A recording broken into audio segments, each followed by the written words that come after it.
बहुत समय पहले सुंदरबन के जंगल में टोनी चिड़िया अपनी 5 बहुओं के साथ रहती थी।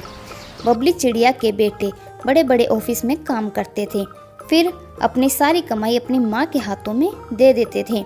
एक दिन बंटी की बहू बबली अपने पति बंटी कबूतर से कहती है, क्यों जी, दिन भर का घर का सारा काम करें हम और पैसे लेंगी वह माँ जी। कान खोलकर सुन लो, अगर अगले महीने से सारे पैसे लाकर मुझे देने हैं। एक एक पैसे के लिए माँ जी के सामने हाथ फैलाना पड़ता है। अच्छा ठीक है भाग्यवान, अगली बार से सारे पैसे मैं तुम्हें ही लाकर दूंगा। अगर माँ कुछ कहेगी तो मैं उन्हें समझा दूंगा। अगले महीने से बबली अपने पति की सारी कमाई खुद रखने लगती है। उसकी देखा देखी छोटी बहू पिंकी चिड़िया भी अपने पति से पैसे की डिमांड करती है। पिंकी चिड़िया की बातें टोनी चिड़िया सुन लेती है।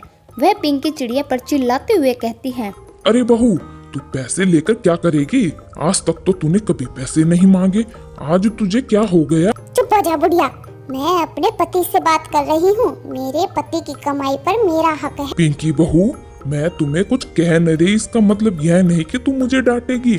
चल अब बहुत हुक्म चला लिया, जा घर का काम कर। अपनी सास की बातें सुनकर पिंकी चिड़िया रोने लगती है। माँ जी, आप केवल मुझे ही डांट रही हैं। बड़ी भाभी बबली को कुछ नहीं कहती, वह भी तो अपने पति की सारी कमाई रखती है।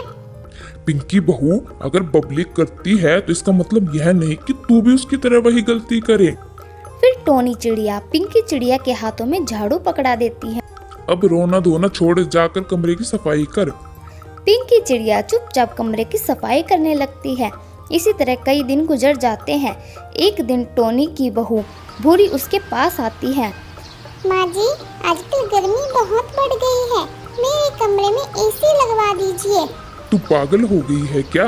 तुझे पता है डेली का बिल कितना आ रहा है? यह हाथ वाला पंखा, इसी से काम चला ले और ये एसी वेसी के सपने देखना छोड़ दे। भूरी मुंह फुलाकर वहां से चली जाती है। एक दिन बबली की चिड़िया की सहेली चंपा उसके घर आती है। अरे बबली, जरा ऐसी चला, बहुत गर्मी हो रही है। क्या बताऊं चंपा बहन, मेरी सास तो एसी लेने ही नहीं देती, बस दिन भर चिक चिक करती रहती है। कैसे अपनी सास से पीछा छुड़वाऊं, कुछ समझ में नहीं आ रहा। बबली, मेरी एक बात मान, तू किसी तरह अपनी सास को इस घर से बाहर निकाल दे। तभी टोनी चिड़िया किसी काम से बबली के घोंसले में आती है और बबली की सहेली की बातें सुन लेती है। बबली बहू, तुम्हारी यह सहेली तुम्हें कैसी सलाह दे रही है? इसे जल्दी इस घर से जाने के लिए कहो और आगे से तुम इससे मिलजुल नहीं रखोगी। माँ जी, मेरी सहेली यहाँ से कहीं नहीं जाएगी। आपने मेरी सहेली की बेइज्जती की है। इस घर पर मेरा भी उतना ही अधिकार है जितना आपका। उन दोनों के बीच बहस होती देखकर बबली चिड़िया की सहेली चंपा वहां से चली जाती है। बबली की सहेली के जाने के बाद टोनी चिड़िया बबली को पीटने लगती है। कमबख्त, मैं देख रही हूँ आजकल तेरी जुबान बहुत चल रही है। चल निकल घर से, तूने मेरे ऊपर बहुत हुक्म चला दिया। टोनी चिड़िया बबली को घर से बाहर निकालने लगती है। तभी मीठी तोती आकर अपनी सास से कहती है, माँ जी, बबली भाभी को घर से मत निकालिए, वह कहाँ जाएगी। उनकी तरफ से मैं आपसे माफी मांगती हूँ। अरे बाप रे बाप, आज तो माँ जी का गुस्सा 7वें आसमान पर है। आज तो शांत रहने में ही भलाई है। बढ़िया ही माफी मांगने वाली, तुझे इस बबली पर दया आ रही है तो तू भी इसके साथ चली जा। इतना कहकर टोनी चिड़िया मीठी तोती को भी पीटने लगती है। वह मीठी तोती को भी घर से बाहर निकाल देती है।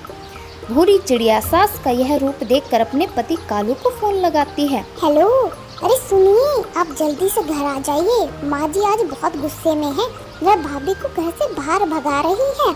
भूरी की बातें सुनकर उसका पति कालू जल्दी जल्दी घर आने लगता है। तभी उसे रास्ते में बबली भाभी और मीठी तोती जाते हुए दिखती है।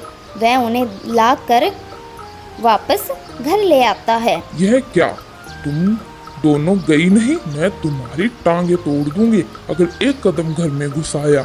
अपना काला मुंह लेकर वापस जाओ, यहाँ तुम्हारी कोई जगह नहीं है। हाँ जी, अब शांत हो जाए, बात तो बताए क्या हुआ है। इन दोनों की जुबान बहुत तेज हो गई है। अपनी सास पर हुक्म चलाना चाह रही थी, इसलिए मैंने इन्हें घर से निकाल दिया। बंटी कबूतर और हरिया तोता माँ से माफी मांगते हैं और बबली चिड़िया और मीठी तोती भी अपनी सास से माफी मांगती है।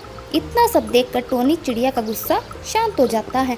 बबली चिड़िया और मीठी तोती के साथ जो हुआ, यह सब देखकर बाकी बहू भी सुधर जाती हैं और माँ जी के साथ सभी अपना जीवन खुशी खुशी बिताने लगती हैं।